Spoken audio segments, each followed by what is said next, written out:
Queridas amigas y amigos, muy buenos días. Vamos a continuar con nuestro trabajo dentro del programa El arte de comunicarse y vamos a seguir trabajando en la gestión de las conversaciones difíciles dentro de esta estrategia que hemos elegido, que es la estrategia derivada de un programa de la Universidad de Harvard. Vamos allá.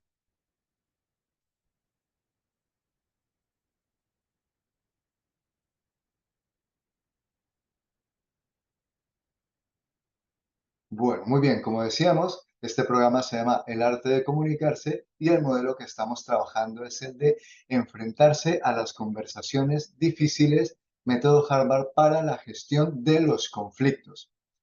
Ya habíamos trabajado en nuestro vídeo número uno el primer punto, que se relaciona con quién tiene la razón, sobre todo pues trabajando en esto de las discusiones, de los malos entendidos, de los problemas o dificultades que hay a veces en las relaciones.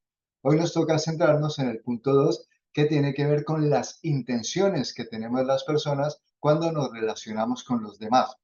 Posteriormente, en el siguiente vídeo trabajaremos el punto 3, que es tratar de identificar quién o qué tiene la culpa en este tipo de dificultades.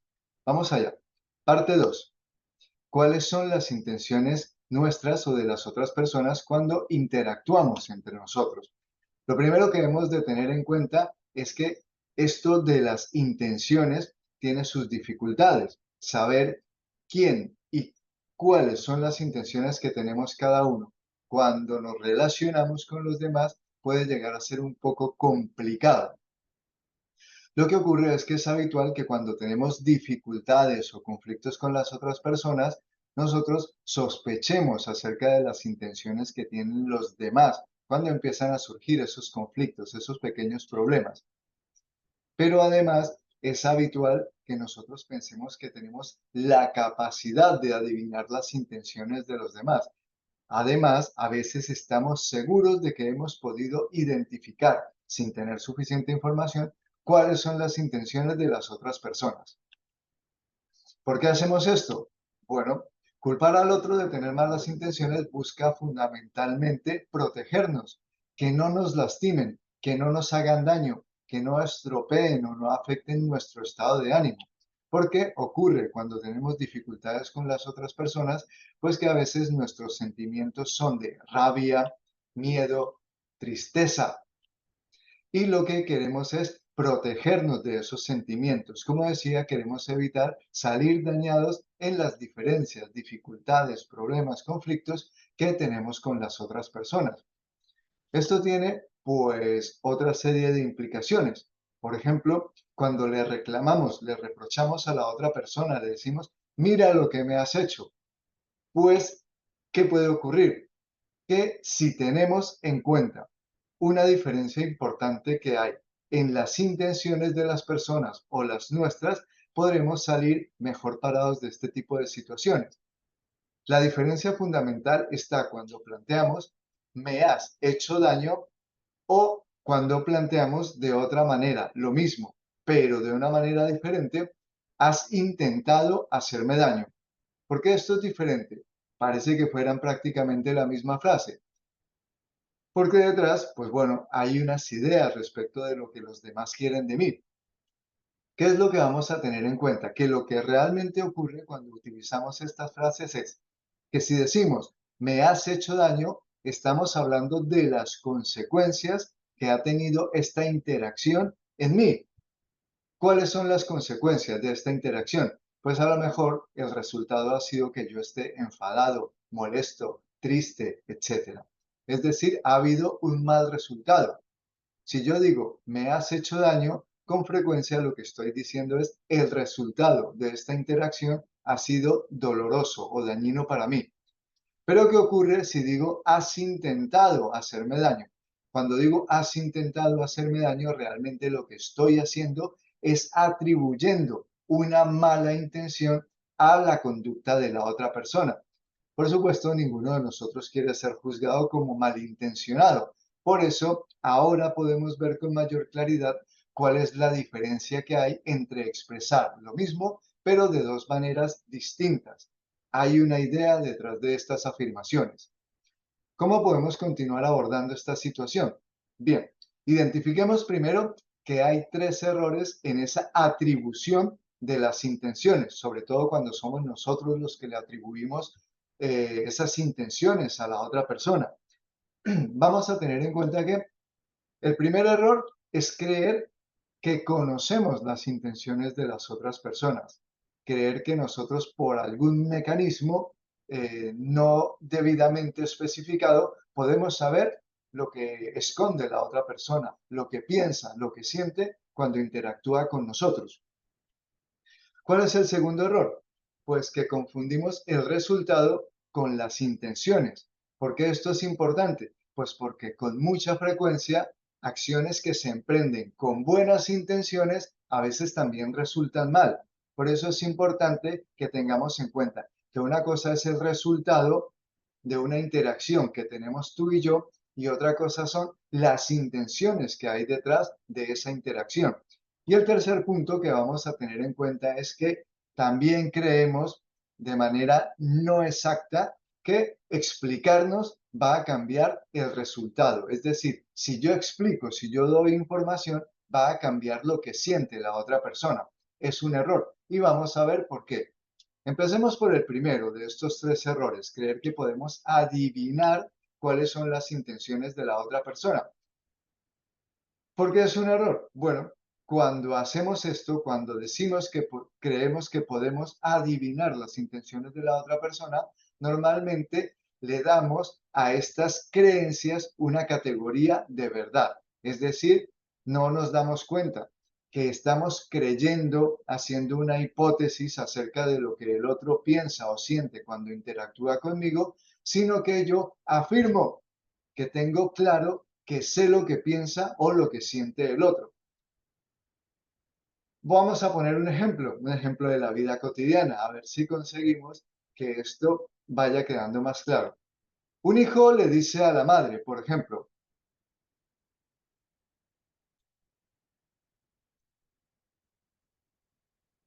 mamá, otra vez has olvidado tomarte la medicación. Es el colmo. Contigo no se puede. Repito la frase. Mamá, otra vez has olvidado tomarte la medicación. Es el colmo. Contigo no se puede. Un hijo le dice esto a la madre. ¿Qué es lo que ocurre? ¿Cuál es la intención del hijo? Realmente no podemos saberla. Podemos hacer algunas suposiciones. ¿Qué podría estar pasando allí? Podríamos pensar que las intenciones del hijo son ayudar al cuidado de la madre, ¿sí? Evitar que la madre enferme, proteger la salud de la madre, etcétera. Podemos suponer que cuando el hijo se centra en que la madre no se ha tomado la medicación, lo que está intentando en el fondo es cuidar la salud de su madre. No obstante, la manera en que lo dice puede tener ciertas implicaciones.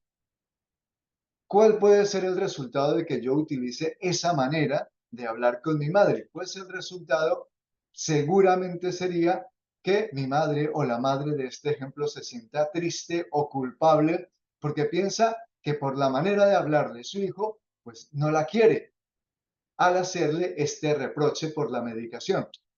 ¿Qué más puede ocurrir? Que la madre se sienta enfadada porque piensa que su hijo la trata como una niña o como una inútil.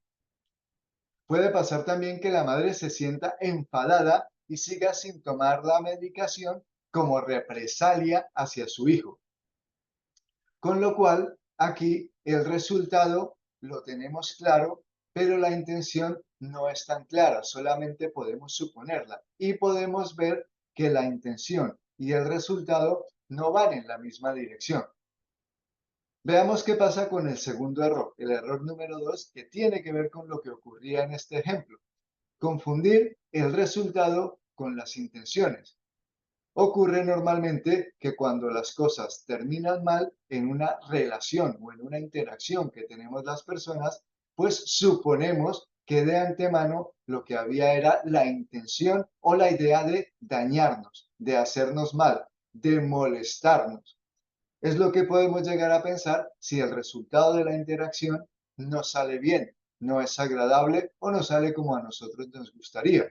Por eso es importante que nosotros establezcamos. Una cosa son las intenciones de la otra persona que a lo mejor no las sabemos, no las tenemos claras, y otra cosa es el resultado.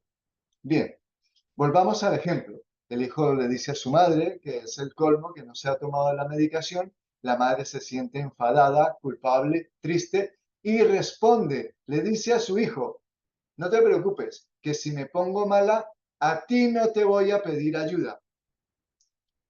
Ese es un resultado posible de la manera en que el hijo le ha hablado a la madre, en que el hijo se ha dirigido para llamar la atención sobre este asunto de la medicación. La madre reacciona reprochándole a su vez al hijo. Esa es una posible consecuencia que podemos tener en cuenta. Retomemos ahora el error 3 y así podemos hacernos una idea clara de este ejemplo que estamos utilizando. En el error 3, pues nosotros creemos que si damos explicaciones, que si presentamos los argumentos, las cosas van a quedar perfectamente esclarecidas y todo volverá a la normalidad. Pues es un error, porque con mucha frecuencia explicarnos no ayuda a sanar los sentimientos dañados de la otra persona.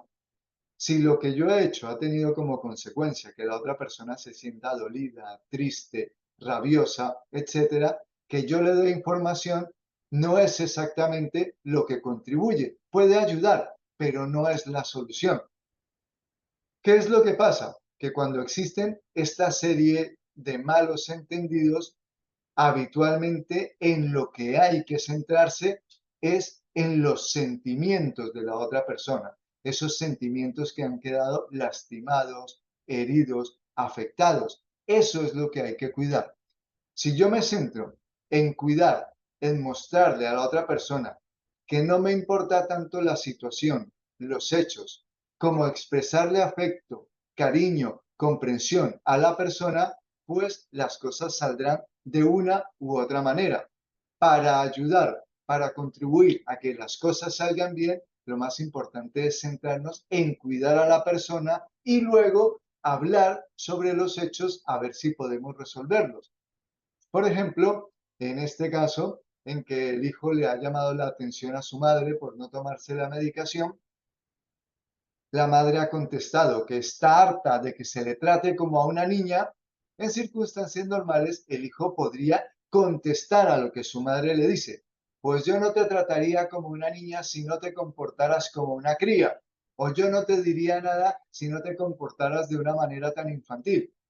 Es decir, la situación se iría complicando cada vez más. Pero si optáramos o si el hijo optara en esta situación por utilizar estos nuevos conocimientos, comunicándose de una manera cada vez más constructiva, centrándose más en cuidar a la persona, la situación podría ser de esta manera. El hijo podría decir a la madre, pues mamá, creo que te has enfadado, lo siento mucho, voy a decirlo de otra manera. De esta manera intenta mostrarle una forma a la madre de un mayor cuidado, de una mayor atención, de un mayor respeto por sus sentimientos y a lo mejor podría decirle, te quiero mucho y me preocupa que te enfermes si no tomas la medicación. ¿Puedo ayudarte de alguna manera con los medicamentos? De esta manera, estamos pasando de una serie de reproches interminables del uno hacia el otro a ofrecer una salida en la cual se muestra respeto, cariño, cuidado, afecto, comprensión por la otra persona. ¿Cómo podemos resumir esto? Pues podemos resumirlo de la siguiente manera. Todo lo de lo que hemos hablado. Con frecuencia, pues cuando hay dificultades en las relaciones, solemos atribuir malas intenciones a la conducta del otro. Esto lo hacemos porque en el fondo queremos protegernos de esos sentimientos negativos. Pero los demás, cuando las cosas salen mal, también nos atribuyen malas intenciones. Hemos de tener cuidado para no perpetuar, para no repetir este ciclo. En algún momento hemos de parar para que la relación, la conversación, la interacción entre nosotros vaya por otro rumbo. Hemos de tener en cuenta que solo las explicaciones no contribuyen a resolver las discusiones, los conflictos, porque no se está cuidando lo más importante. lo más importante son los sentimientos de la otra persona. Lo principal es atender a esos sentimientos lastimados del otro. O cuando soy yo quien ha salido lastimado, puedo darme cuenta de lo que me importa, de lo que quiero en ese momento, es que se cuiden esos sentimientos lastimados, dañados, y no tanto que me den explicaciones, porque mis sentimientos seguirán sin ser cuidados, sin ser atendidos. Con lo cual, pues si nos centramos en cuidar los sentimientos de las otras personas y les ayudamos a que ellos se puedan centrar en cuidar nuestros sentimientos, es más probable que queramos escucharnos. Bueno, eso es lo que teníamos para contarles hoy. Seguiremos trabajando en este tema y nos vemos en el próximo vídeo.